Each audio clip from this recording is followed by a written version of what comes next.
Gone this past lunchtime, Labour President Nigel Haworth. His departure is the latest twist in the ongoing controversy over the party's handling of allegations against a Labour staffer. The Prime Minister accepted his resignation after viewing correspondence that complainants wrote to the party several months ago. Now, that correspondence confirmed extremely serious allegations had been made. So we sought that correspondence, and upon reading that, it became very clear to me that despite the best intentions, despite the plans of the party to conduct a process that they thought would bring resolution, it caused harm, and that is not acceptable. I've sought the correspondence as soon as I knew that existed. Jacinda Ardern also apologised on behalf of the party. I do want to offer an apology on behalf of the Labour Party to those complainants in this case who have gone through a process that I believe has caused them harm. The Prime Minister says she is now waiting for a QC's report into the handling of the complaints. Still, Nigel Haworth stands by his earlier claims that allegations of a sexual assault by a Labour staffer were not provided to the investigation panel, and he was not told about them at a prior meeting. A 19-year-old volunteer claims she was sexually assaulted by the Labour staffer last year and says she raised it with Labour's ruling council during an internal investigation, but no disciplinary action was taken. Another complainant told Checkpoint he raised the alleged assault with the panel too, and at a face-to-face meeting with Nigel Haworth after the panel sat.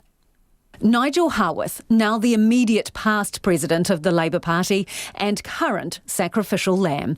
But dispatching him in no way ends this. Here's the reaction of one of the complainants. His words are spoken by someone else. Nigel Haworth's resignation comes as a huge relief to us as victims today. The process was deeply flawed and unfairly compromised. However, the man who abused us remains to be held accountable for his behaviour. For too long, victims have had to endure extensive abuse at the hands of powerful men. That must end now. We're taking back control. Haworth's resignation, or sacking, depending on your take, still leaves a pile of unanswered questions way too big to slip under a carpet corner. Did Haworth know about the sexual assault allegations or not? What about other Labour Party figures identified by the party as being in the know? And what about the man who allegedly committed the assaults? What's happening with him? We've been searching for these answers and more. Well, at the moment I support him because I fully support Nigel. Yeah, I fully support Nigel because I haven't been given anything to the fact that he has done anything wrong. That's Honey Heme, one of the 3 Labour Party members who were on the investigation committee that heard directly from the complainants. She was speaking to our producer Bridget Burke just hours before the press release announcing Haworth's departure crash-landed in our email. At the end of the day, I think that I was put on the panel because I'm not afraid to say what I want to say. You know, I'm not looking at being an MP or a bloody Prime Minister, and so it seemed like a difficult issue, and I was put there, and I thought that we did a bloody good job of what we had. Like the recently departed Howarth, she was adamant, initially at least, that no allegations of a sexual nature were raised with the investigating committee. Did anyone that appeared before your panel mention the words sexual assault or sexual abuse?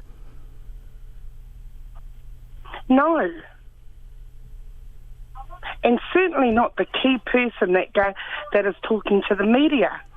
So why would they be saying that there were concerns? I don't know. I haven't spoken to her. I'd like to speak to both of them. You believe that there was no sexual assault committed on his behalf in what you found? That wasn't my scope to investigate a sexual assault. You know, as far as I was concerned, that's a criminal act and it should have gone to the police. And so that conversation never came up.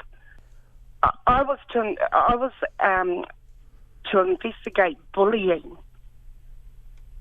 Right, so you think the scope was too narrow to start? And it was about bullying and the behaviours around that. And you found that there was no action required as a result of these claims of bullying? No. Okay. There was, yeah. No, there was, and there were policies that were put in place, but things got, and things got in the way, and so the QC review happened. When you say things got in the way, what do you mean? Well, the investigation, I had seen our part as finished. One of the complainants, I believe, because my job had been done, had gone back again for another meeting with the hierarchy. By the end of the interview, Hane Heme appears to be doubting her own recollection. At any stage from any of the 5 complainants that gave verbal testimony or written testimony to the panel on which you sat with 2 others, at any point was there expressed concerns about sexual behaviour relating to the alleged offender? Yeah. I because you keep asking me this question all the time. As far in my opinion, there wasn't. Well, the word sexual... It was earlier this year too, and I've taken on other projects, and in the last 24 hours I'm trying to get my self back in the beginning of this year. Sometimes, and at the moment I'm starting to doubt my own recollection. Hane Heme says she doesn't know what Nigel Haworth knew because they never had that conversation. The Prime Minister has, though. The party has maintained its position that none of the complainants directly came to them claiming that they had been sexually assaulted.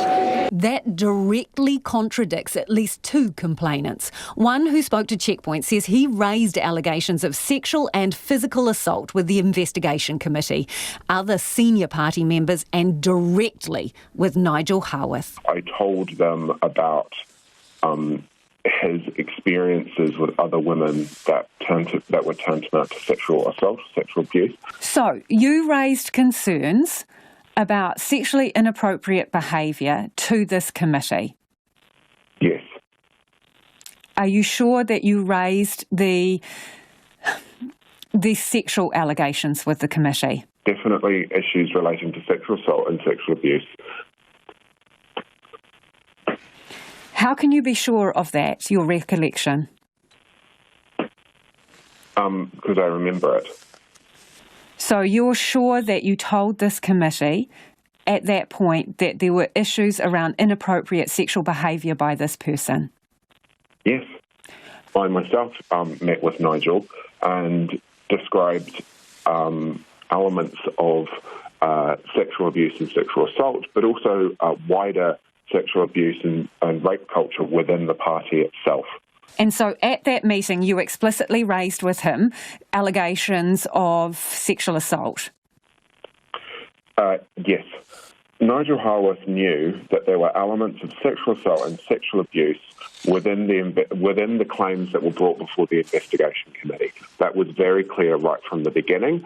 Everyone in the investigation panel knew that. Checkpoint has seen a copy of an email sent from the complainant addressed to Labour President Nigel Haworth, expressing dissatisfaction at the investigation. The email was sent on May 21st this year, and it explicitly includes the words predatory behaviour, sexual violence and physical violence. In accepting Haworth's resignation, the Prime Minister said she too had seen correspondence from several months ago between the complainants and the Labour Party, and that correspondence confirmed to her that the allegation made was, quote, extremely serious. Here's Hane Heme again. The narrative is that there's a big, huge cover-up, you know. If people knew me, they know that I wouldn't stand for a bloody cover-up. At least 2 complainants say transcripts of the evidence they gave to Labour's investigation committee are inaccurate. So who took the minutes at that meeting? Not Hane Heme. Do you remember who was taking the minutes of the panel? Who minuted the testimony? Yeah, it was Simon. Simon's the lead person because he was the lawyer. Simon Mitchell, a lawyer, a Northern representative on Labour's council, and one of the 3 on the investigation committee. Checkpoint contacted him. He didn't want to talk about it. In an email between Labour Party officials under the heading "Who Knows What?", there are several lists. Finance Minister Grant Robertson is on the number 1 list of those in the know, but there's zero information about what exactly that means and if he knew about allegations of sexual assault. We asked him to clear that up. I'm comfortable with what I've done in this Have there been any personal or political relationships with the family of the man that have caused any conflict? This is an ongoing process with the QC, and I think if I say anything about the person accused here, I run the risk of compromising that process, so I'm simply not able to say anything. Are you satisfied that any potential conflicts of interest have been dealt with or addressed during this whole story or this whole situation? Well, as I say, I endorse the comments of the Prime Minister. Beyond that, I don't want to say anything that compromises a process that's still underway with the QC. Have you spoken to the man who's been accused of this at all in the last few months? As I say, I really just don't want to get into any of that. I believe that there's an important process here where the voices of these people need to be heard. Labour's Rongotai MP Paul Eagle also features on one of the Who Knows lists. He says not true. I saw the article about me being in the loop, my name being mentioned. That is inaccurate, so I haven't been in the loop. You have had no complainants come forward to you and you were never told about it under any circumstances? Under no circumstances. So I've had no complainants come to me and say, hey, here's an issue. Had you heard that there were allegations around this person? I had media ring me and say, have you heard this? I said no, and I had not had any inkling of any source of any issue. As for the man at the centre of the sexual assault allegations, he's still employed at Parliament. I'm seeking advice now on those matters, but those are keeping in mind again, none of these matters were raised with the alleged offender's employer, but I'm seeking advice. What can you do in that situation? Would you look to stand him down rather than just have him involved? Again, this is an employment matter. I'm seeking some advice. Meanwhile, Checkpoint's contacted the Labour Party to see who's in charge now that Nigel Haworth's gone. No response so far. But the senior vice president is Tracy McClellan, the 3rd person who sat on Labour's investigation committee. Nigel Haworth says in a statement that he's decided, regardless of the outcome of the appeal process into the complaints, fresh leadership will be required to take forward any recommendations from that process. He says he has greatly enjoyed his time as president and will continue in his lifelong support of Labour and its principles.